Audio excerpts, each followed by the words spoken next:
बिस्मिल्लाहिर्रहमानिर्रहीम। अस्सलाम वालेकुम। मैं हूं महरीन सब्तैन। देख रहे हैं आप मेरा यूट्यूब चैनल और फेसबुक पेज। नाज़रीन, अनमोल उर्फ पिंकी को जब गिरफ्तार किया गया था तो बहुत सी बातें की गई थी। अनमोल उर्फ पिंकी का अदालत के अंदर शहाना अंदाज, उसका एक मिजाज और जिस तरह से वो जा रही थी, जिस तरह पुलिस वाले उसके पीछे पीछे थे, न हाथ में हथकड़ियाँ थी, एक ऐसा अंदाज था कि जैसे पता नहीं वो कहाँ की कोई डॉन हो। और वो तो कहती भी अपने आप को पिंकी डॉन थी, लेकिन अब जो चीज़ें सामने आ रही हैं वो आपको और हिला कर रख देंगी। वो पिंकी जिसको कोई हाथ लगाते हुए डरता था, वो पिंकी गिरफ्तार तो हो गई, लेकिन गिरफ्तारी के बाद जेल की सुलाखों के पीछे उसके मिजाज कैसे हैं, और गिरफ्तारी से लेकर अदालत तक पहुंचने तक के इसके मिजाज कैसे थे, ये दोनों मिजाज जो है उनका इम्तिजाज जो है आपके सामने पेश करती हूँ। एक रिपोर्ट जो कि आईजी सिंध साहब की कहने पर डीआईजी साहब ने तैयार की, मुरतब करने के बाद एक एक जो पॉइंट्स है इसके हमारे सामने आ गए हैं। उसके अलावा एक एक शख्स जो इस गिरफ्तारी से लेकर अदालत तक पेशी में साथ साथ खड़ा था, शामिल था, बैठा था, उठा था, उसने क्या कुछ किया, तमाम तर तफसीलात एक एक शख्स से बाकायदा तौर पर तफ्तीश के बाद अब सामने आई हैं। और उसके बाद अब पिंकी को जहां पर रखा गया है वहां पर इस वक्त मामला क्या है, बताया हमें ज़रूर गया है कि उसे कोई किसी भी किस्म की कोई भी फैसिलिटी नहीं दी जा रही, लेकिन अब उसकी भी तफसीलात सामने आ गई। तो ये सब चीज़ें मैं आपके सामने रख देती हूँ। सबसे पहले तो ये जो रिपोर्ट है उसमें जो तफसीलात बताएंगे आप सुनेंगे और आप हैरान रह जाएंगे, ज़रा बड़े गौर से सुनिएगा। अच्छा, इसमें सबसे पहले ये रिपोर्ट जो है उसमें अनमोल उर्फ पिंकी को 12 मई 2026 की रात तकरीबन 3:30 बजे, आपको मालूम है, गार्डन टाउन से गिरफ्तार किया गया और उसे थाने में लाया गया। अब यहाँ पे ये बताया जा रहा है, अब पूरी डिटेल के साथ मैं नामों के साथ आपके सामने रखती हूँ।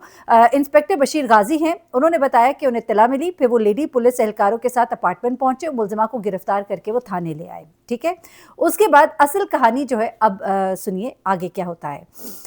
16 अफसरान और एहलकारों के इसमें बयानात शामिल है इस रिपोर्ट में, और इसमें एसएसपी सिटी सैयद अली हसन को ओहदे से हटा दिया गया है, जबकि गार्डन थाने के साबिक SHO Hanif Sial, SP investigation Fateh Mohammad Shaikh, inspector Zafar Iqbal, sub inspector Saeed और दीगर एहलकारों के खिलाफ भी कार्रवाई की सिफारिश की गई है। और इस रिपोर्ट के हवाले से मैं खासतौर पर शुक्रिया अदा करना चाहूँगी, हमारे बड़े प्यारे भाई हैं बाबर सलीम, उन्होंने इसके बारे में जो इन्फॉर्मेशन है वो शेयर की है, तो वो मैं आपके सामने रख रही हूँ। अच्छा, अब रिपोर्ट के मुताबिक मुलजिमा को थाने लाकर सीधा एसएचओ के कमरे में बिठाया गया। रात 3:30 बजे से सुबह तक एसएचओ और अनमोल पिंकी के दरमियान गैर रस्मी गुफ्तगू चलती रही, जिसमें ठट्टेबाजी भी थी, हंसी मजाक भी था, एक दूसरे के हथेली पर तालियां मारनी भी थी, ये सब कुछ उसके अंदर शामिल था। अब लेडी पुलिस एहलकारों ने बताया कि मुलजिमा जो है वो पूरी रात उन्हें लतीफ़े सुनाती रही। अब आप सोचिएगा कैसे लतीफ़े होंगे, और बताया ये भी जा रहा है कि वो नशे की हालत में थी जब वो ये लतीफ़े सुना रही थी। अच्छा, उस एसएचओ हंसता रहा, माहौल किसी थाने के बजाय एक ड्राइंग रूम जैसा लग रहा था। इसी दौरान एफआईआर दर्ज हो रही थी और मुलजिमा एसएचओ से ये कह रही थी कि तुम मेरा ख्याल करो, आगे चलकर मैं तुम्हारा ख्याल रखूंगी। रिपोर्ट में ये भी बताया गया कि मुलजिमा को एसएचओ के कमरे में सोने की इजाज़त दी गई। उस पर एक आम आदमी, जाहिर सी बात है उसके साथ क्या सलूक होता है, इसके साथ क्या हो रहा था, ठीक है। आगे जाहिर सी बात है उसके मामलात जो है, उसकी डील जो है वो उसके साथ चल चुकी थी। अब जब अदालत में पेशी का वक्त आया तो एसएचओ ने एक प्राइवेट गाड़ी का इंतजाम किया। जरा प्रोटोकॉल चेक कीजिए, और गाड़ी को जो बंदा चला रहा था हैरान कुन तौर पर वो पुलिस कांस्टेबल नक्काश था, जो इस थाने का एहलकार था ही नहीं बल्कि वो एक मुअत्तल शुदा कांस्टेबल था। हैरत की बात है कि नहीं है? आगे चलिए, एसएचओ साहब अपना पूरा एड़ी चोटी का जोर लगा रहे थे, क्योंकि उनको सर से लेकर पांव तक शायद तोला गया था। गाड़ी में 2 लेडी पुलिस एहलकार जो है पीछे बैठी थी और दरमियान में मुलजिमा बैठी थी, जबकि आगे केस के अफसरान बैठे। अदालत में पेशी के दौरान जो वीडियो सामने आई वो हम सब देख चुके हैं। अब लेडी कांस्टेबल ने यह बयान दिया कि इन्वेस्टिगेशन ऑफिसर ने उन्हें कहा कि मुलजिमा को हथकड़ी ना लगाओ, हाथ पकड़ने की भी ज़रूरत नहीं है, ये भागेगी नहीं। ठीक है, अब क्यों नहीं भागेगी, तो क्योंकि उनको पूरा एतमाद था, उनको उस पर ट्रस्ट था। रिपोर्ट में यह भी बताया गया कि सिटी कोर्ट से वापसी के दौरान मुलजिमा को मोबाइल फ़ोन इस्तेमाल करते देखा गया।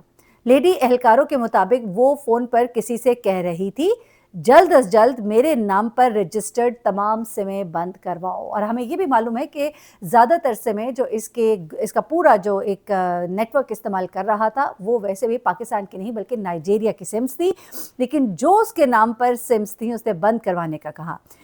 अच्छा, अब मुकदमे के इखराजात के जो पैसे थे وہ کہاں سے آ رہے تھے یہ بھی ایک امپورٹنٹ بات ہے. اچھا, انکوائری کے دوران جب گارڈن تھانے کے C C T V record check کرنے کی کوشش کی گئی تو ایک اور کہانی بڑی مزیدار نکل کر سامنے آئی, ذرا وہ بھی سنیے گا. ڈی وی آر یعنی ریکارڈنگ والا آلہ جو ہے وہ غائب تھا, مانیٹر اور کیمرے موجود تھے.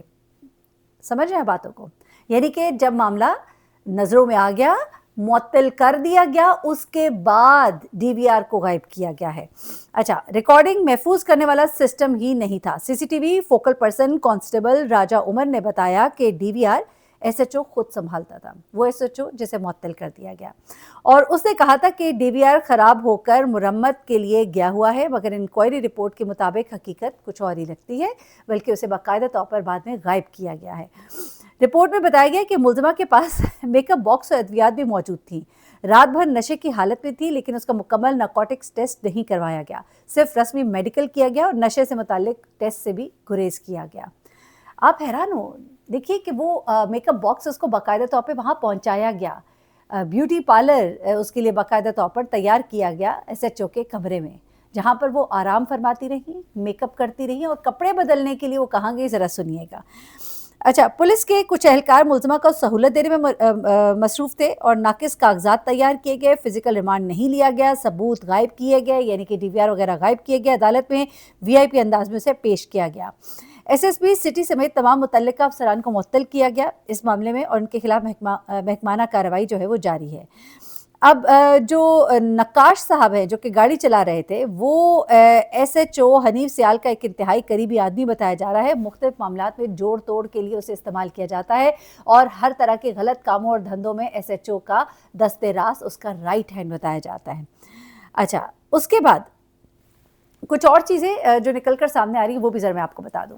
یہ جو انمول اور پنکی ہے نا, اس کو یہ بھی بتایا جا رہا ہے کہ یہ اس کو ایک خاص کمرے میں کپڑے وغیرہ بدلنے کے لیے بھی بھیجا گیا. یہ وہاں پر بڑی دیر تک بیٹھ کر کسی کے ساتھ فون پر باتیں کرتی رہی, اور وہ باتیں کرنے کے بعد جب یہ باہر آئی تو کافی حشاش بشاش معلوم ہو رہی تھی. یہ بھی لیڈی کانسٹیبلز نے اسی تفتیشی رپورٹ میں بتایا ہے, اور ان بات چیت کے بعد اس کا انداز ہی اور تھا.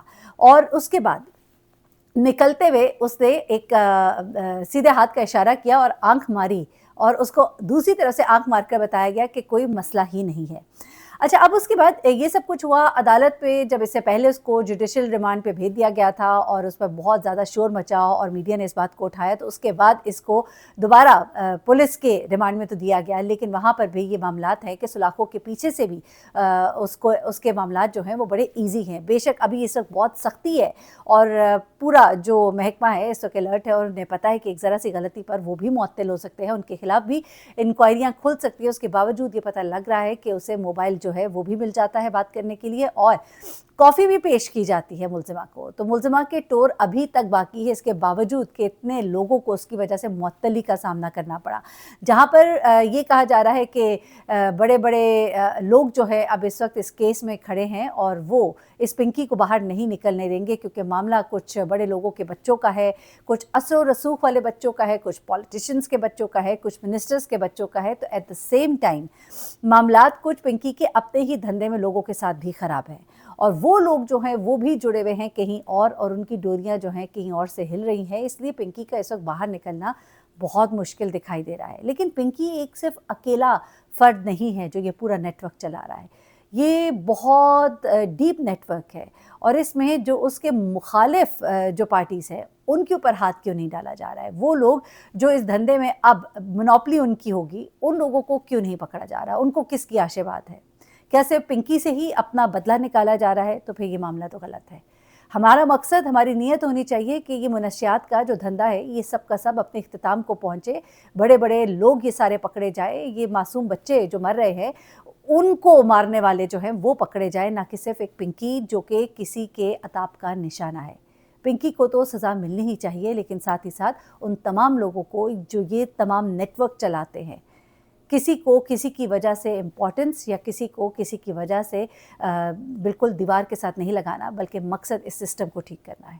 اینی وے, یہ تھی پنکی اور پنکی کی ٹور. میں نے کہا آپ کے ساتھ شیئر کرتے, اپنا بہت خیال رکھیے گا, دعا میں یاد رکھیے گا. اللہ حافظ.